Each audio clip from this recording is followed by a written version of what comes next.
Hello guys, അപ്പോൾ നമ്മൾ കുറച്ചെടുത്തിട്ട ഗപ്പീൻ്റെ video കണ്ടുണ്ടാവും എലിഫിൻ്റെ അതിൽ നമ്മൾ ഇന്നലെ രാത്രി ഒരു വീഡിയോ അപ്ലോഡ് ചെയ്തു. അതിൽ മറ്റേ ഒരു ലൈറ്റ് ഉണ്ടായിരുന്നു, ആ ലൈറ്റ് ഒടിഞ്ഞു വീണു. അപ്പോൾ അതിന് വീണ്ടും അത് ഫിക്സ് ചെയ്ത് റെഡിയാക്കിയിട്ടുണ്ട്. ഇതാണ് ആ ലൈറ്റ്. പിന്നെ ഇതാണ് നമ്മുടെ ഗപ്പി കുളന്ന്, ഞാൻ കുളന്നാ പറയുക. ഇതാണ് ഗപ്പി ടാങ്ക്, കണ്ടോ. പിന്നെ ഇതാണ് നമ്മൾ ലൈറ്റ്. ഇത് ഡയറക്റ്റ് ഇവിടേക്കാണ് ഇത് വരിക, ലൈറ്റ് ഇതാണ്. ഇനി നമുക്കിത് എങ്ങനെ സംഭവങ്ങളൊക്കെ പറഞ്ഞുതരാം.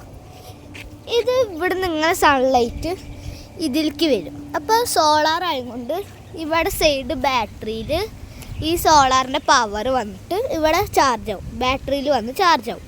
ഈ ബാറ്ററി സ്വിച്ചിലേക്ക് കൊടുത്തിട്ടുണ്ട്, കണ്ടോ. സ്വിച്ച് അമർത്തുമ്പോൾ നമ്മുടെ ലൈറ്റ് കത്തും, കണ്ടോ. ഇതാണ് ഇതിലത്തെ മെക്കാനിസം. അപ്പോൾ നമുക്ക് ബാറ്ററി ഊരിയെടുക്കണ്ട, അതുപോലെ ഒന്നും ചെയ്യണ്ട. ബാറ്ററി ഊരിയെടുക്കാണ്ട് നമുക്ക് സോളാർ വഴി ചാർജ് ചെയ്യാൻ പറ്റും. പിന്നെ ഇതിൽ നിങ്ങൾ പറയുന്ന ഏത് ഗപ്പി വെച്ചാലും കിട്ടിച്ചാൽ നമ്മൾ വാങ്ങിച്ചിടുന്നതാവും. ഇതിൽ കുറേ ഗപ്പികളുണ്ട്, അത് കാരണമാണ് ഇത് വലിയൊരു ടാങ്കായ കൊണ്ട് കുറച്ചുള്ള പോലെ തോന്നും. ഇത് ഏകദേശം ഇത്രയും നീളം വരുന്നുണ്ട് ഇതിന്, ഇതുണ്ടോ, ഇത്രയും നീളം വരും ഇത്. പക്ഷേ ഇതിലിരിക്കണ കാരണം ചെറുതാവും വീഡിയോയിൽ.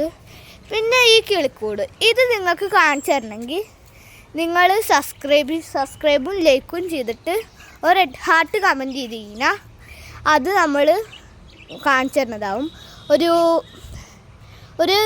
നിങ്ങളൊരു 20 ലൈക്ക് വന്നാൽ മതി, അത്ര മതി.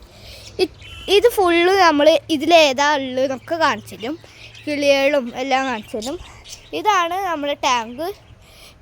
ഇഷ്ടപ്പെടുക വെച്ചാൽ നിങ്ങളൊരു 2 എന്താ പറയുക, ഫിഷിൻ്റെ ഫോട്ടോയോ അല്ലെങ്കിൽ നിങ്ങൾക്ക് ഇഷ്ടമുള്ളത് കമൻറ്റ് ചെയ്തോ. അപ്പോൾ ഓക്കെ, ബൈ. സബ്സ്ക്രൈബ് ചെയ്യണേ.